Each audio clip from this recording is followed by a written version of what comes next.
Salut tout le monde, j'espère que vous allez bien. Bienvenue dans cette nouvelle vidéo. Bon, comme vous l'avez vu, on est dans un brouillard absolu. Là, on est un petit peu en altitude, donc forcément, c'est très brumeux.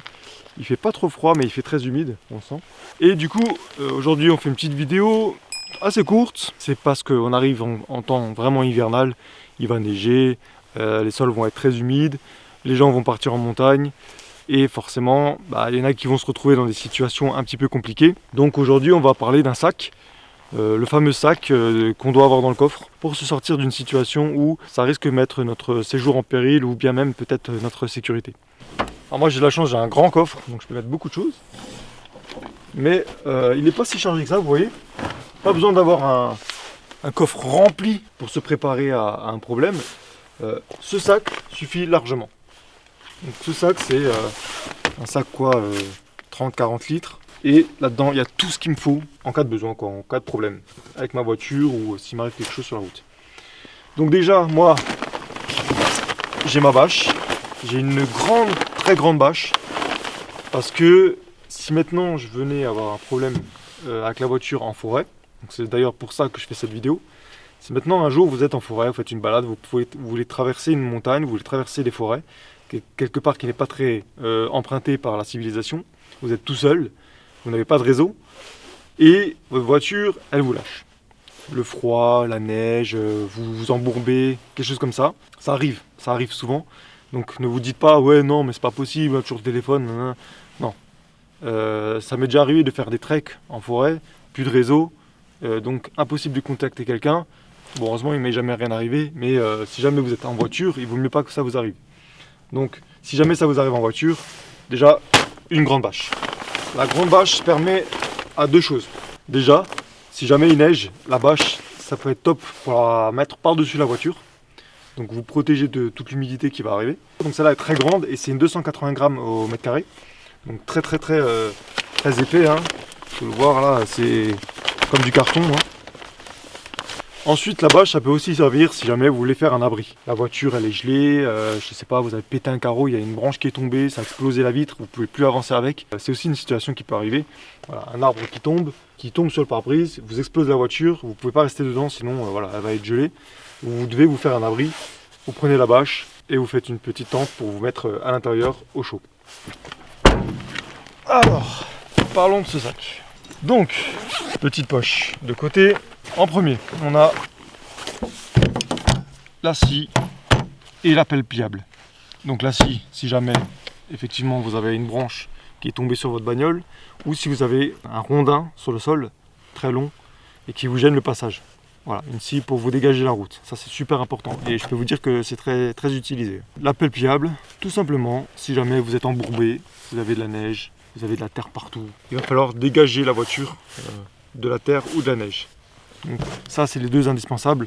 Je peux vous dire que ça fait le taf. C'est vraiment très efficace. Ensuite, on a ce que tout le monde devrait avoir dans sa voiture. Une trousse à outils. Une trousse à outils avec les essentiels. Hein. Pince à bec qui fait pince coupante et pince plate. Les clés les plus répandues. 8, 10, 12, 13. Tournevis plat. Jeu de clés Allen. Tournevis cruciforme. Clé à 6 pans. Du Chatterton. Voilà, tout ce qui peut éventuellement vous réparer temporairement la voiture. Problème électrique, un problème d'un câble qui lâche, voilà, réparer un petit truc qui s'est dévissé, ça peut vous sortir aussi d'une situation compliquée. Dans le cas où vous souhaiteriez laisser la voiture sur place et chercher la civilisation, vous êtes en pleine nuit, vous voulez retrouver votre voiture, on a les bâtons lumineux. Vous le mettez sur l'antenne, ça se voit de très loin, en pleine nuit, donc vous saurez où est votre voiture. C'est pas forcément un indispensable, mais en tout cas, ça peut vous aider à cette fonction. Une lampe de poche, en pleine nuit, voilà, très puissante. Celle-là, elle fait 10 000 lumens, donc avec celle-là, vous allez voir quelque chose, ne vous inquiétez pas. Je vous mets les liens dans la description de certaines choses, comme ça vous pouvez les retrouver. Donc une lampe de poche, hein, au cas où si vous arrivez un pépin la nuit. Des sacs poubelles, ça peut servir à ramasser des déchets, ça peut servir à vous protéger du froid. Hein, vous faites 2 trous, vous mettez vos bras dedans et vous avez une parka. Ça peut vous aider à faire un coussin. De toute façon, il faut toujours en avoir sur soi, c'est très pratique. Vous allez me poser la question, en termes de couteau, est-ce que j'ai le droit d'avoir un couteau dans ma voiture? Normalement, non. Du coup, on va plutôt aller se diriger vers des couteaux comme ça. Tout petits couteaux, pliables, style camping. Comme ça, au moins, si jamais c'est gendarmes ou la police, vous n'êtes pas emmerdés. Ils vont dire, bon allez, vous avez un petit couteau pour faire votre sandwich, pour faire votre petit repas. On va vous laisser tranquille. Ils sont pas cons non plus, ils savent très bien que c'est pas pour aller faire un attentat. Hein. Ok? Donc un petit couteau pliable, toujours utile. Bon, on a fait les deux poches extérieures. On va aller faire la poche de devant. Ah bah tiens, on a la clé multiprise. Hein, que vous avez dans les outillages. Bon, elle est trop grande, elle ne rentrait pas dedans, donc je l'ai mis devant. Les mouchoirs. Un rhume. Allumer un feu, très important d'en avoir pas mal. C'est vachement pratique pour lancer un feu. Et si jamais y a une grosse commission, vous avez toujours de quoi vous essuyer. On passe à la grande poche. Il faut être préparé si jamais vous vous bloquez dans la forêt. Prenez toujours une polaire. Moi j'ai toujours une polaire dans la voiture, au cas où s'il m'arrive un pépin. J'ai quelque chose pour me tenir chaud parce qu'il n'y a rien de pire que d'avoir froid et essayer de dégager la voiture de la neige. Vous ne pourrez pas travailler correctement si vous êtes gelé. Donc une bonne polaire. Moi j'ai pris une Soloniac. Un sac de couchage. Celui-là c'est vraiment en cas de pépin. C'est pas un sac de couchage très épais. C'est un confort 10 degrés. Donc vous n'allez pas être super bien dedans. Mais au moins ça vous réchauffe déjà un petit peu si jamais vous devez dormir dans votre voiture. Parce que parfois vous n'aurez pas le choix. Il faudra peut-être dormir dans la voiture. Donc autant avoir un sac de couchage. Après moi j'ai mis celui-là. Vous pouvez mettre un plus chaud, plus gros. Si vous le mettez en dessous des sièges ou si vous le mettez dans le coffre. Voilà. À vous de voir. Mais au moins ça dépanne. Bien sûr, l'indispensable trousse de secours. Je ne vais pas vous refaire la trousse de secours, on en a assez parlé, mais il y a tout ce qu'il faut, le strict nécessaire. On n'oublie pas la couverture de survie, hein, essentielle, indispensable. De la ficelle ou de la paracorde. Ça peut permettre de réparer les câbles d'accélérateur par exemple. Et ça peut réparer pas mal de choses au niveau moteur, temporairement évidemment. Et ça peut vous permettre aussi, si vous la renforcez un petit peu, de tracter des choses ou de fermer des portes si jamais elles sont cassées. Ça peut être utile pour beaucoup de choses. Celle qu'il faut ne surtout pas oublier, la bouteille d'eau. C'est vraiment très important. Parce que la bouteille d'eau, si jamais ta voiture prend feu dans le moteur, tu peux éteindre le feu. Si jamais ton liquide de refroidissement y fuit, ça peut remplacer temporairement le liquide de refroidissement. Au moins tu as de quoi boire si jamais tu dois rester longtemps dans la forêt. Et si jamais tu vois, comme on le voit de plus en plus souvent malheureusement, un animal abandonné sur le bord de la route, tu as de quoi lui donner à boire. On n'oublie pas nos petites lingettes pour se laver si jamais, pour nettoyer ses mains quand on a travaillé dans le moteur après, c'est toujours mieux d'avoir des mains propres. Et pour finir, on n'oublie pas une corde. Je préconise vraiment une bonne corde, pas forcément du très épais, mais au moins du 6 mm, 8 mm, assez solide, semi-statique, comme vous voulez, mais quelque chose de très long. Donc moi ça c'est une 35 mètres je crois, ou 25 mètres je sais plus.